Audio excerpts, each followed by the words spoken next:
Saudara-saudariku, umat beriman yang dikasihi Tuhan, selamat hari Minggu dan selamat siang untuk semua.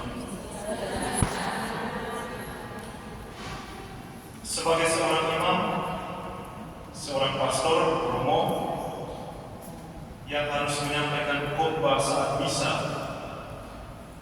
salah satu topik yang paling sulit bagi saya untuk dikhotbahkan itu adalah tentang Allah Tritunggal yang Maha Kudus. Tentang Allah Tritunggal yang Maha Kudus. Bagaimana saya harus menjelaskan kepada orang bahwa ada yang namanya Tuhan, tiga pribadi, tetapi kita memanggil Dia adalah Allah yang Esa. Atau bagaimana saya meyakinkan orang dengan akal budi manusia kita bisa menerima bahwa secara matematis 1 tambah 1 tambah 1 sama dengan 3, tetapi ketika kita menjelaskan tentang Allah Tritunggal yang Maha Kudus, 1 tambah 1 tambah 1 harus sama dengan 1. Dan sebetulnya tidak hanya sampai situ. Belajar tentang Allah Tritunggal Maha Kudus juga itu sulit, bukan main. Untungnya waktu saya masih belajar filsafat, itu rambut saya tidak gugur jadi botak. Sulit, bukan main. Ada satu subjek yang kami belajar itu namanya teologi dogmatik, dan salah satu bab dari teologi dogmatik itu tentang Allah Tritunggal yang Maha Kudus. Sulit, bukan main untuk mendengarkan penjelasan tentang itu, tentang dogma tentang Allah Tritunggal yang Maha Kudus. Tetapi saudara-saudariku yang terkasih, kalau kita kembali ke bacaan-bacaan suci yang kita pakai pada hari ini, kita akan menemukan bahwa ketiga bacaan hari ini memberikan kepada kita satu jalan lain untuk memahami tentang Allah Tritunggal yang Maha Kudus. Bahwa Allah Tritunggal yang Maha Kudus itu bukan soal angka, bukan soal satu Allah tiga pribadi, bukan. Tetapi Allah Tritunggal yang Maha Kudus itu adalah tentang nama dan identitas. Allah Tritunggal yang Maha Kudus itu soal nama dan identitas, bukan soal angka 1 dan 3, bukan, tapi soal nama dan identitas. Dalam bacaan pertama kita dengar tadi Tuhan Allah Yahweh memproklamirkan dirinya kepada Musa dan kepada bangsa Israel sebagai Allah yang Maha Pengasih, penuh kasih dan penyabar kepada umatnya. Dalam bacaan kedua tadi kita dengar sekali lagi seperti yang saya katakan dalam pengantar tadi, Rasul Paulus juga bicara tentang Allah Tritunggal sebagai Allah yang pengasih, penyayang dan penuh cinta. Dan dalam bacaan Injil tadi kita dengar itu semacam kisah yang sangat terkenal tentang proklamasi kasih Allah kepada manusia.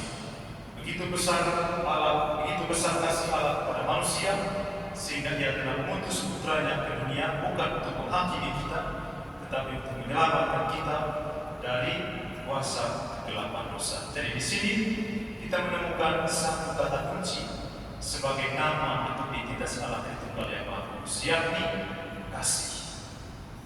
Kasih. Jadi kasih adalah nama dari Allah Tritunggal. Kasih adalah identitas dari Allah Tritunggal. Bapa itu bukan dan tidak sama dengan anak. Anak tidak sama dengan Bapa dan tidak sama dengan Roh Kudus. Demikian juga dengan Roh Kudus. Roh Kudus tidak. Roh Kudus bukanlah Bapa. Roh Kudus juga bukanlah anak. Tetapi Bapa adalah Tuhan, Anak Putra adalah Tuhan, Roh Kudus juga adalah Tuhan, dan nama Tuhan kita adalah kasih. Karena itu nama dan Allah Tritunggal yang Maha Kudus juga adalah kasih. Allah Tritunggal bukan soal angka, tetapi soal namanya itu kasih. Karena itu saudara-saudara yang terkasih, ketika hari ini kita merayakan Hari Raya Tritunggal yang Maha Kudus, sekurang-kurangnya ada 3 hal yang bisa kita petik sebagai buah-buah spiritual yang bisa kita petik dari iman kepada Allah Tritunggal yang Maha Kudus. Yang pertama, sekali lagi, Allah Tritunggal bukan soal angka, tetapi itu adalah nama dan identitas. Nama dan identitas dari Allah Tritunggal itu adalah kasih.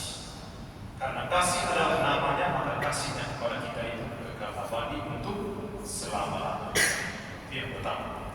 Hal yang kedua, sebagai orang beriman yang percaya kepada Allah Tritunggal, kita tidak hanya mewarisi kasih itu sebagai hal yang kita hidup di dalam kehidupan sehari-hari, tetapi kita mewarisi kasih sebagai nama Allah Tritunggal yang Maha Kudus untuk menjamin keharmonisan dalam hidup kita.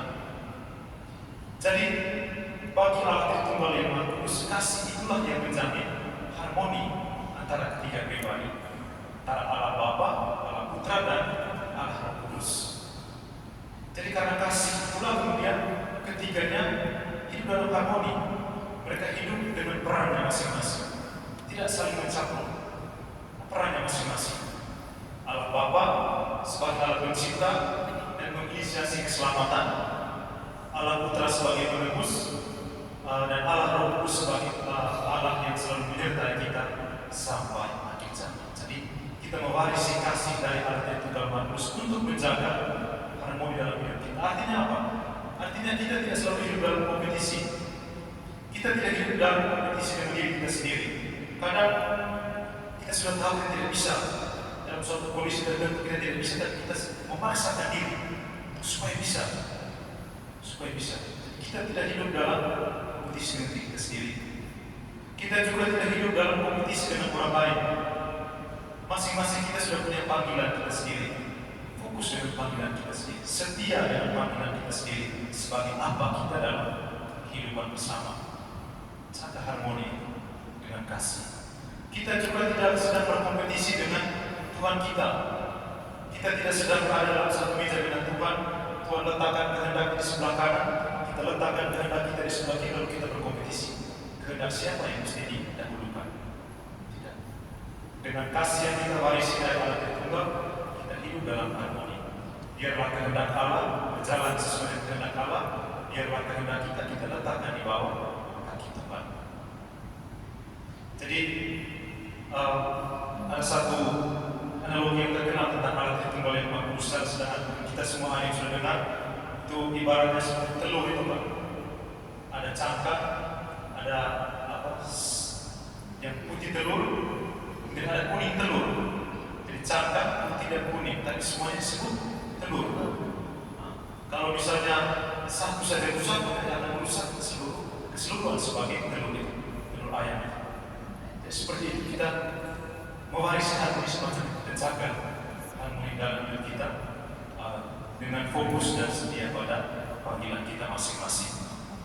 Dan itu yang kedua.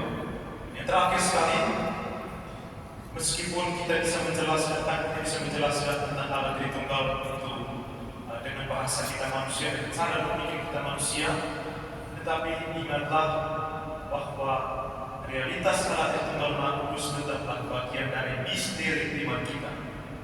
Karena itu, iman kita itu tidak selalu membutuhkan mata kita untuk melihat. Iman kita tidak selamanya membutuhkan mulut kita untuk menjelaskan.